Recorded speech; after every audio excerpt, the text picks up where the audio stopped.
Halo guys, balik lagi di video aku. Pada kali ini aku akan sharing bersama dua teman aku nih. Kita akan ngobrolin gimana perjuangan menembus perguruan tinggi negeri melalui jalur SNMPTN ataupun SBMPTN. Nah, kali ini ada teman aku, Alan Dwi Pranata, dan juga ada Mahopi. Nah, Alan Dwi Pranata ini mahasiswa ilmu komunikasi UB tahun 2015 yang sekarang ini udah lulus ya dia ya. Terus kemudian juga ada Mahopi Natalusvi, mahasiswa HI yang sekarang juga sedang berjuang nih untuk keluar dari kampus Brawijaya gitu ya. Katanya masuknya susah, keluarnya juga susah. Nah, ini mungkin nanti Mas Adama nih bisa sharing-sharing nih kayak gitu. Ya nggak? Ya nggak, Lan? Betul sekali. Nah, coba-coba gimana nih kalau Adama nih? Dulu kita ngobrol santai aja sih ya malam ini ya. Kalau Adama dulu pas perjuangan kuliah gimana nih, Dam?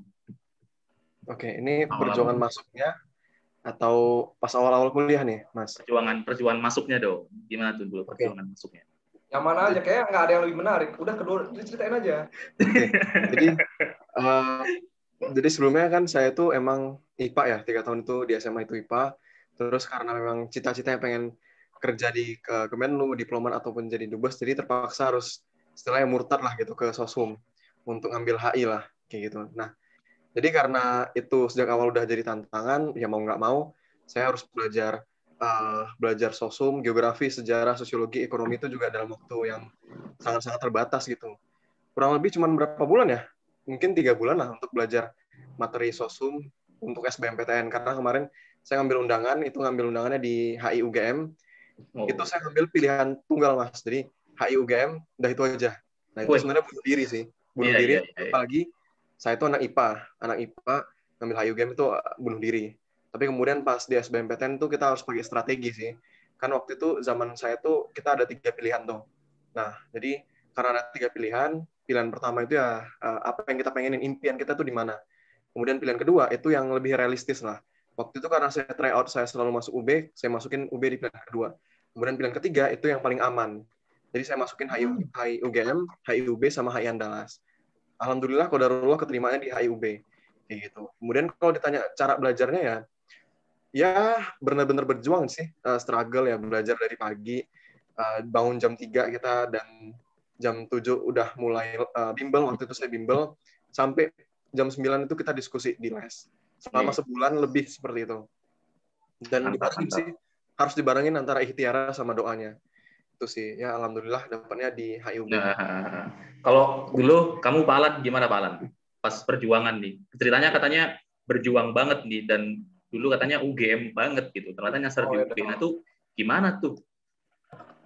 Jadi memang si UGM tuh memang jadi kampus impian ya, dan itu mungkin banyak orang banget kemudian mengimpikan, oh, wah ini UGM lah, aku harus masuk UGM gitu. Apalagi kemudian kenapa kemudian jadi berjuangnya, karena jujur aja gitu ya, aku bukan dari SMA, kita sama-sama dari SMK lah Pak ya, itu dari SMK, apalagi kemudian satu rumpun juga ya, teknik kayak gitu ya. Khususnya aku multimedia waktu itu, jadi kan karena aku SMK multimedia ya, jadi aku dapat pelajaran SMA dong gitu, dan SMPTN itu kemudian nggak diurusin gitu loh sama sekolah. Bayangin tuh. Jadi kenapa? Karena sebelum aku nggak ada yang kemudian masuk SMN, nggak ada yang kemudian yang pingin kuliah di luar Bali gitu loh ya.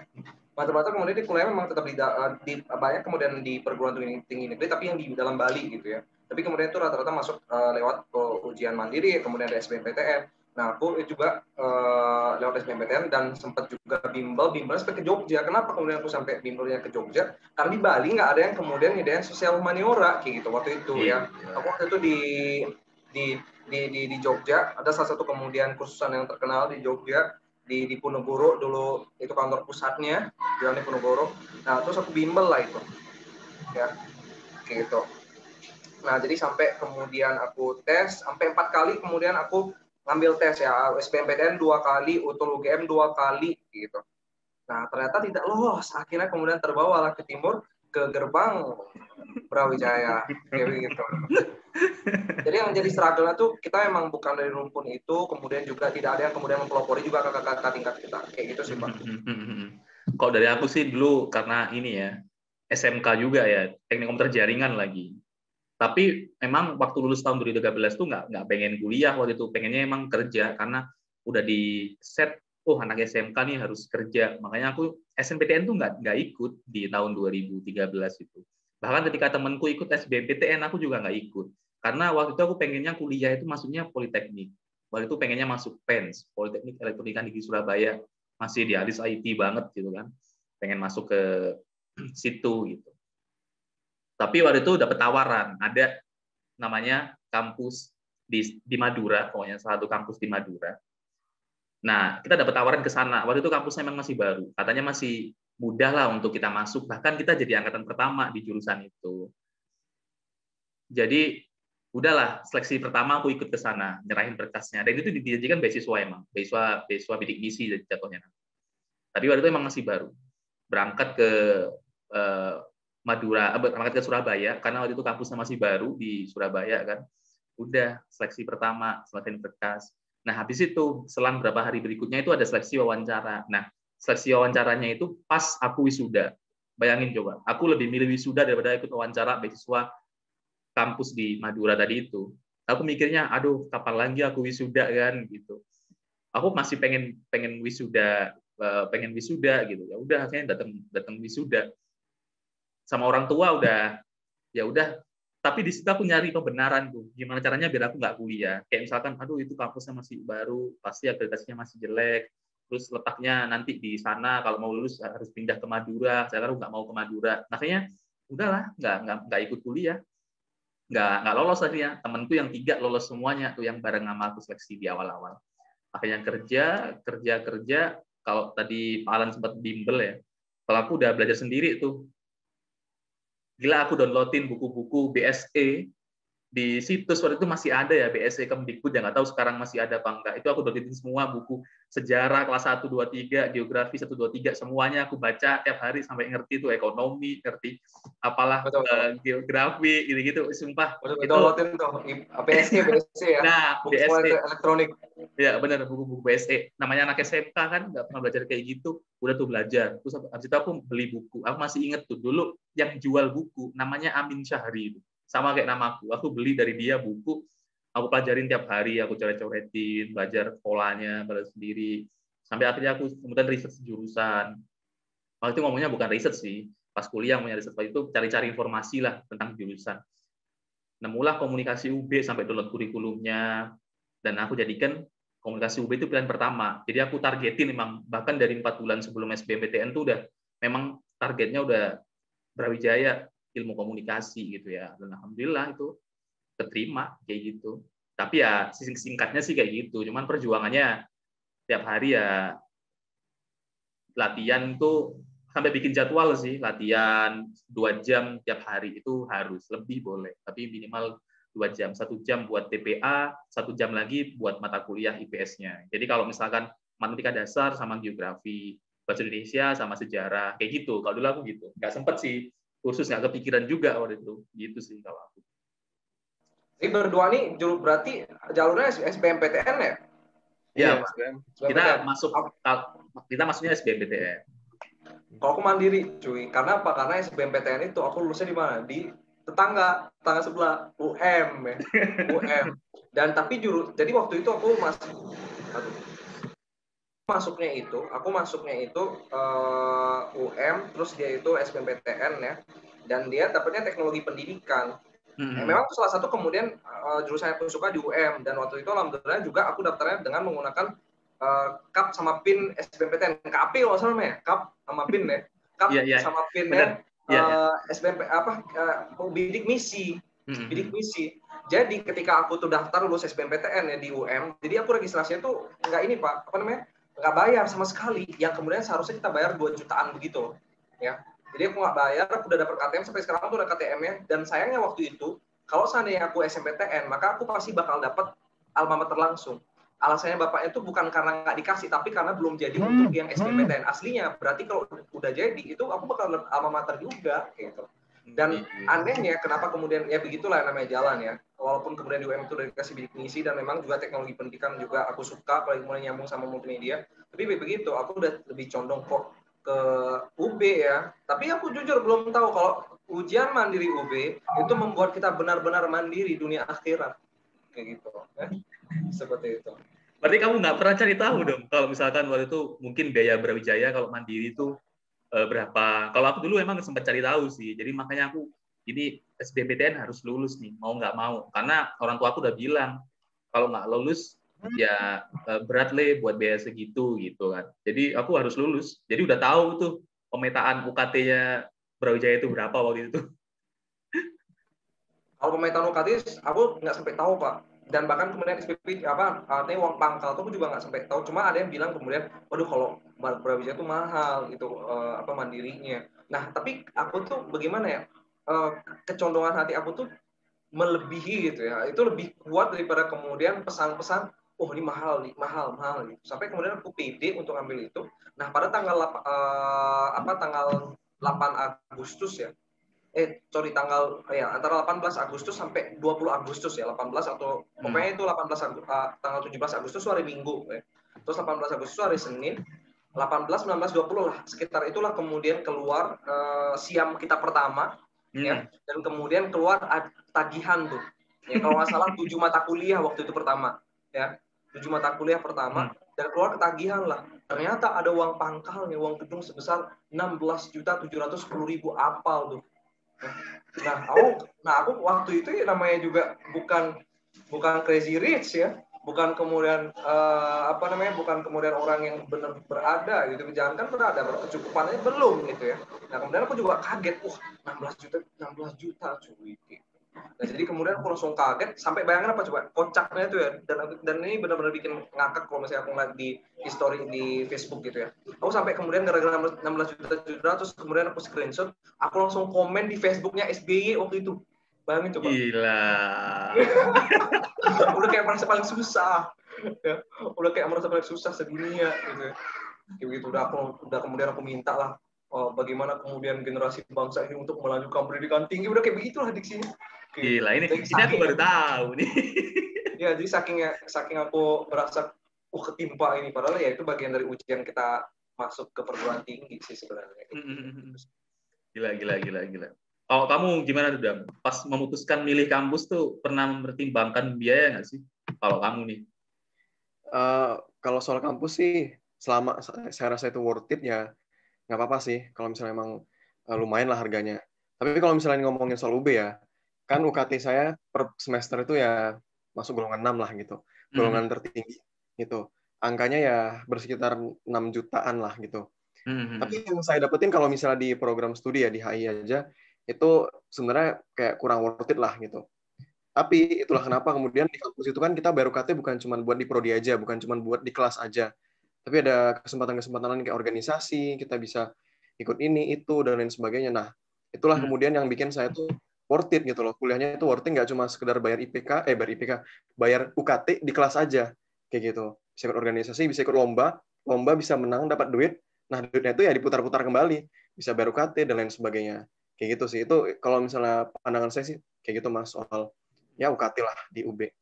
Kalau aku dulu sih emang mempertimbangkan banget sih waktu itu ya, karena emang kerja selama setahun tuh bukan buat nabung uang kuliah sampai lulus, tapi nabung buat jadi tadi transportasi kalau mau tes. Waktu itu kan aku juga sempat ikut tes Muhammadiyah Malang, sempat ikut tes UM juga mandiri waktu itu, masih inget banget pas Ramadan lagi tesnya waktu itu.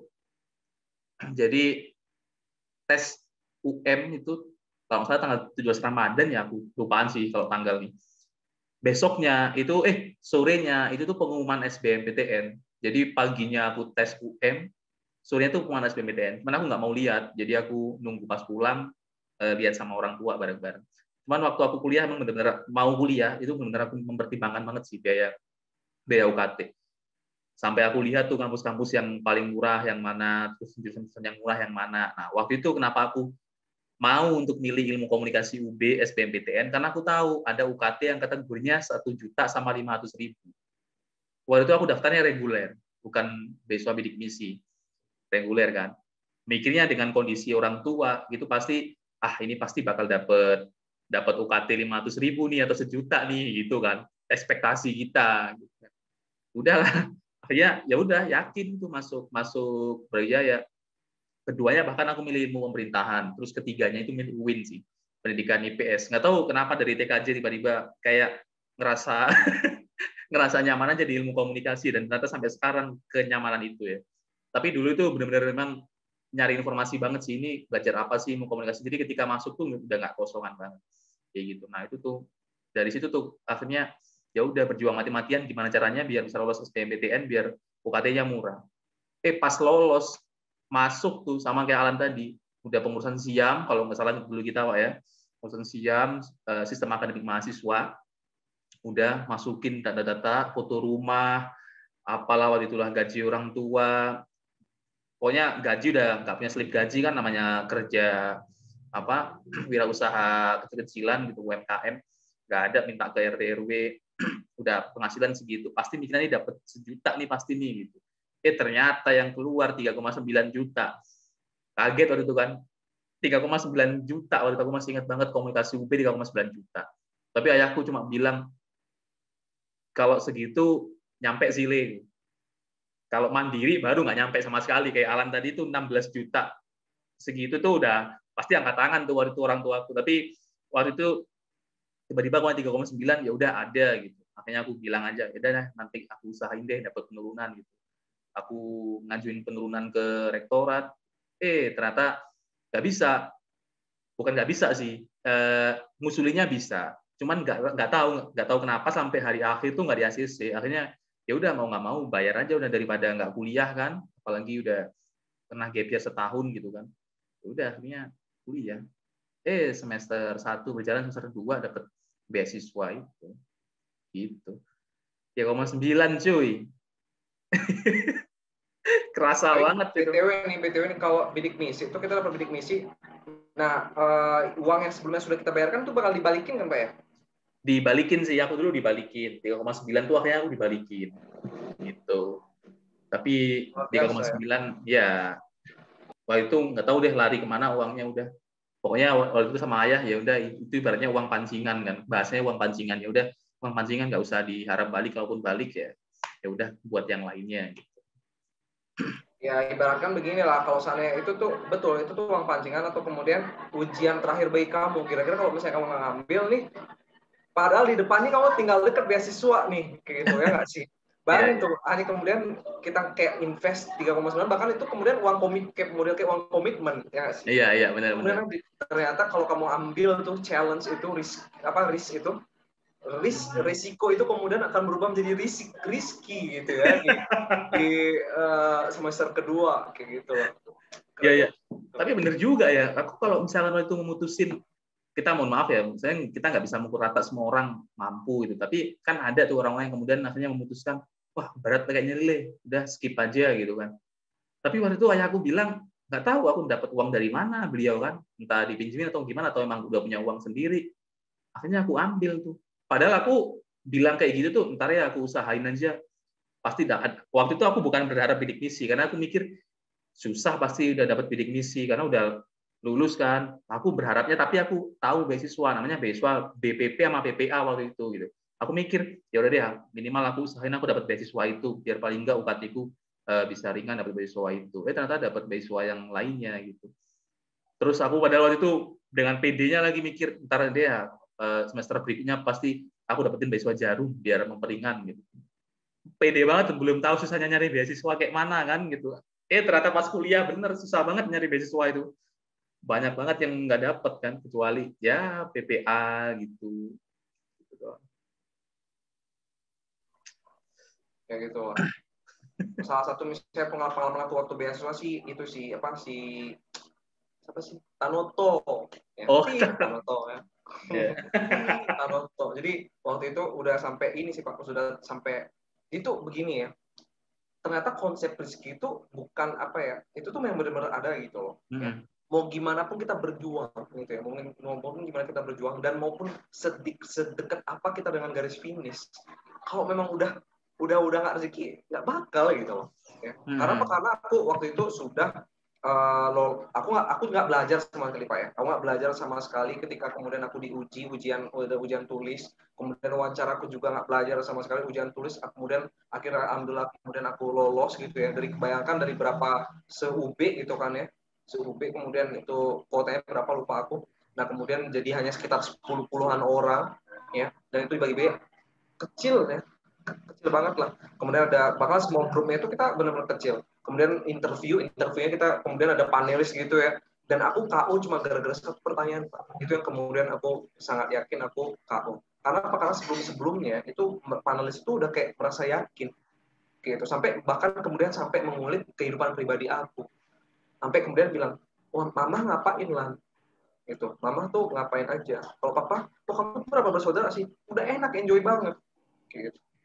Nah, Alan nih, kalau misalnya selain kuliah, apain aja kamu Lan? Langsung akhirnya sampai kemudian kita ngomong masalah Bali. Satu kemudian panelis yang kemudian dia bilang gini, Lan, kok tadi ini kita udah enjoy banget ngomong ya. Kita udah enjoy banget, udah enak kok. Sekarang aku mau naik satu hal lagi. Tanoto itu apa sih? Tanoto Foundation itu apa sih?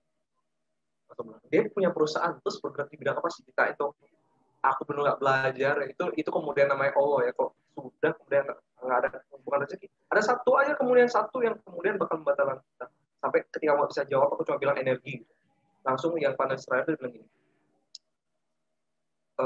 wah kecewa nih, nggak usah dilolosin dalam ya, gitu coba bilang. Gimana? Dia bilang, wah kecewa nih, nggak usah dilolosin lah ya, kayak gitu. Dia bilang gini, nggak usah dilolosin deh, kecewa nih. Dia sampai bilang kayak gitu panas yang terakhir. Langsung dia jelasin, jadi Tanoto itu punya perusahaan nggak cuma di ini, kertas, ya, udah sawit, dijelasin langsung di situ aku kemudian merasa kemudian begitulah ya, kalau misalnya kita udah mungkin kita merasa ini adalah hasil perjuangan kita, tapi kemudian ya dengan satu sentuhan dikit gitu ya, knockdown hanya dengan kemudian sehelai bulu gitu ya. Setelah dulu disentuh dikit, ibaratkan menara, ditiup aja, blek, itu langsung runtuh. Jadi mereka konsep detik itu benar gini sih. Akhirnya aku ya nggak dapat. Jadi sampai lulus pun aku kemudian cuma nggak dapat beasiswa yang kemudian prestis gitu ya, prestigious gitu ya. Tapi kemudian aku dapat PPA, dapat PPA, itu yang kemudian aku syukurin juga sih. PPA waktu itu alhamdulillah 3 tahun sih Pak. Waktu itu. Lumayan gitu. Lumayan lah. Ya. Nah iya. Kalau kamu jadi HP pertama tuh. HP pertama setelah kecopetan. Nah ini kenapa kemudian aku berat? Kamu tahu sendiri Pak ya. Kita mau pernah janjian, ingat nggak? Kita waktu masih maba kita pernah mau janjian ketemu. Dan aku mau jemput kamu. Benar. Terus kamu nanya ke aku, kamu ada ini nggak? Ada ID line nggak? Ada ID line nggak? Aku langsung bilang kamu, aduh HP kok habis kecopetan, aku punya ID line, line kok ada sekarang. Kayak gitu. Jadi bayangkan tuh semua itu harus komunikasi lewat line, harus komunikasi lewat ini. Aku nggak ada gitu. Karena apa? Waktu itu kecopetan. Masih ingat banget tuh hari Minggu 17 Agustus aku baru nyampe Malang. Baru nyampe Malang dari Jogja, beres-beres dari bimbel memperjuangkan Gajah Mada, ya. Kemudian baru ke Malang, nyampe ke tanahnya Brawijaya, udah kecopetan, hilang. Jadi kayak seolah nih Gajah Mada kalah, aku kecopetan. Jadi itulah kemudian apalagi kemudian uang waktu itu, HP waktu itu adalah hasil dari aku gap year dan aku kerja Pak. Waktu itu Grand Prime, Galaxy Grand Prime, barunya 3.500.000, aku dapatnya bekas 2,5. Aku beli Desember 2013. Nah itu kan jadi kamu tahu lah yang gap year gimana rasanya. Terus kamu digaji, dan aku tahu kamu digaji berapa gitu ya, dan kamu tetap merasa seneng walaupun kamu kemudian dari rumah ke dinas atau ke SMK kamu harus perjuangan berapa jauh, tapi kita senang aja gitu. Sama kayak aku waktu itu, per bulan 600.000 dibayar, dan itu kerja 9 to 5 job 8 jam, dan kemudian dicopet pada hari kemerdekaan Republik Indonesia. Jadi yang merdeka ini siapa? Copetnya yang merdeka. Iya. Ya sih, benar sih. Soal gap year tuh ngalamin sendiri sih waktu itu. Ya namanya anak SMK ya, nunggu masa kuliah, ya kerja. Gimana sih teman-teman gua itu kerjanya kerja pabrik yang lembur malam, ya besar banget gajinya 3 jutaan, tapi kalau aku sendiri susah banget nanti buat nyediain waktu buat belajar sendiri, apalagi aku komitmen untuk memang nggak les, bukan karena memang nggak mau les merasa sok pinter, ya emang nggak ada duitnya bro buat les gitu loh kan, tahu sendiri kan les SBMPTN bayarnya berapa, jadi mau nggak mau ya beli buku 110.000, belajar sendiri waktu itu, sambil download di Zenius waktu itu kan, sebut nama deh, aku endorse di Zenius ya, belajar di Zenius kayak gitu. Udah, alhamdulillah ternyata bisa, ya alhamdulillah bisa lolos gitu. Tapi ngerasain banget sih emang gap year gitu. Gajiku dulu 300 Pak di salah satu SMK jadi administrator, 300 itu pun Itu per kepala bulan ya? iya Itu per bulan, ya? itu pun kepala sekolahnya karena baik sama aku, bukan karena ya, kepala sekolahnya itu adalah guru SMK aku, dikasih tambahan 200 sama dia tiap bulan, jadi aku dapat 500 tuh kayak gitu. Tapi aku kerja 3 bulan doang, habis itu resign lagi sama dia udah Mohon baik. maaf aja nih ya, mohon maaf aja, 300.000 per bulan ya. Indomie 200 perak ya, kita beli per hari tuh, dapat kita makan 2 kali. Indomie 2 kamu nggak mampu beli 2 kali tuh, bayangin tuh ya. Nah jadi teman-teman perhatikan lah ya, yang udah dapat kuliah, dapat SNMPTN ditolak gitu ya, gimana perjuangan kita gap year ini. Nah gitu, kalau Adam mah dulu gimana Adam? Pernah nggak Adam kayak gitu pas belajar SMPTN sampai kayak gitu, terus ada nggak kayak temanmu itu kemudian udah keterima SNMPTN, kamu SBMPTN atau SNMPTN sih? Lupa aku. SBM. Nah, ada nggak temanmu yang SNMPTN udah keterima, dilepas gitu, alasannya karena nggak cocok. Padahal dia sendiri yang milih jurusan itu gitu. Kenapa kemudian sekarang bilang nggak cocok gitu? Sebenarnya karena saya SMA negeri, Mas, jadi ya banyaklah orang tuh beragam dengan idealismenya masing-masing. Ada juga orang yang keterima di FK undangan ya, FK undangan di Undip gitu. Tapi kemudian larinya ke STAN gitu. Ngambilnya kedinasan. Sering banyak. Dan ujung-ujungnya apa? Ya jadi korban adik-adiknya. Karena kan kalau misalnya undangan di blacklist ya. Atau di blacklist buat adik-adiknya. Dan sering lah kayak gitu. Korbannya malah generasi-generasi selanjutnya. Cuman ini sih kalau ngomongin soal gap year, waktu itu saya juga sempat mikir gini. Harus UGM. Kalau nggak tahun ini UGM tahun depan gitu. Begitu idealisme pengen masuk UGM. Alan dan Pranata. Kamu bahkan sebelum mengenal masalah, kamu sudah meneladani ya. Luar biasa emang. Luar biasa emang. Ya sebelum kenal loh, sudah meneladani. Jadi sebenarnya bukan cuma UGM-nya aja sih, karena kotanya juga Jogja. Terus punya banyak senior juga di UGM, di HI-nya. Jadi ya ngerasa pengen banget lah di HI UGM. Terus jadi waktu itu pas keterima SBMPTN, keterimanya kan di pilihan kedua di UB. Nah waktu itu saya mikirnya masih sombong nih, bukan sombong sih, masih egois gitu. Saya masih mikir, udahlah nggak usah diambil lah gitu.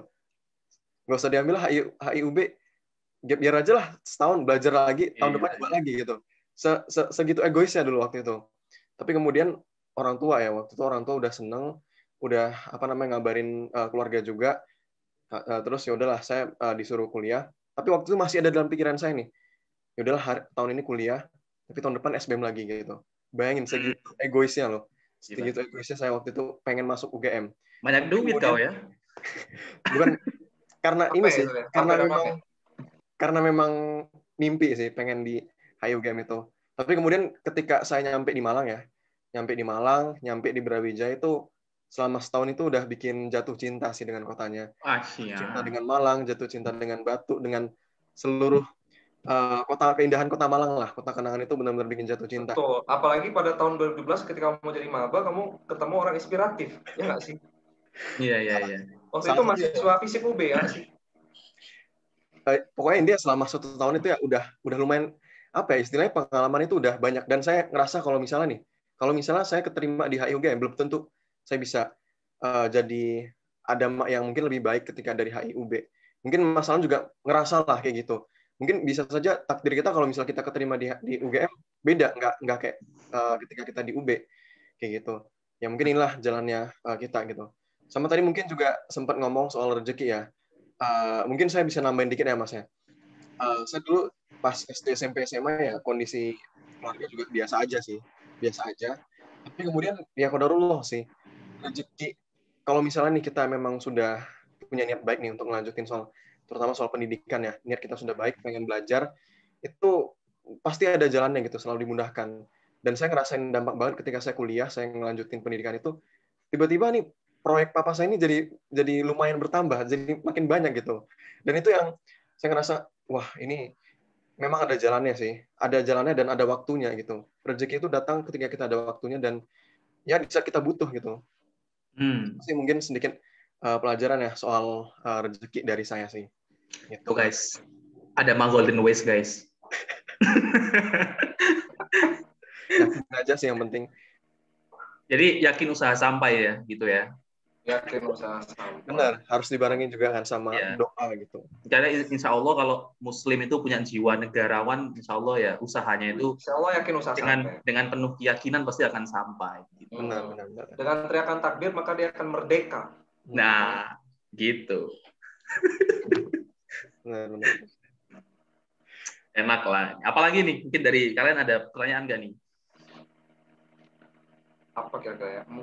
Ya perjuangan lah itu ya. Perjuangan ketika masuk kampus. Nah, ketika di kampus pasti kemudian ada cerita-cerita menarik nih. Mungkin termasuk apa yang kemudian menjadikan kita sekarang kan pasti itu adalah bagian dari apa yang kita lakukan nih, kita inisiatifkan gitu Pak ya di waktu masa kuliah. Apalagi kita kan minatnya sama-sama nih dan jalan ini kan sama-sama nih untuk berkarir ya. Artinya di dalam ya walaupun kemudian kita juga orang organisatoris gitu ya, tapi kemudian kita juga tetap menekuni namanya juga bidang akademik gitu ya. Apalagi kemudian kalau kamu dulu di Imanika di himpunan gitu kan, di himpunan, tapi kamu juga partner aku ketika memegang piala nasional pertama gitu ya. Dan itu langsung juara apa?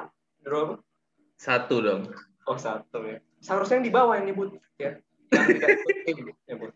Nah, gitu. Tapi alhamdulillah sih ya itulah namanya jalan ya. Bagaimana kemudian aku awalnya kita kan nggak akrab ya, walaupun kita kemudian pernah di apa namanya di kelas SHI semester 2 yang Pak Prof Widodo ya. Widodo ya, gitu. benar. Itu kita ngomongin masalah ini apa namanya hukum. Ya, salah satunya kemudian waktu itu kita ngomongin hukum syariah. Gitu.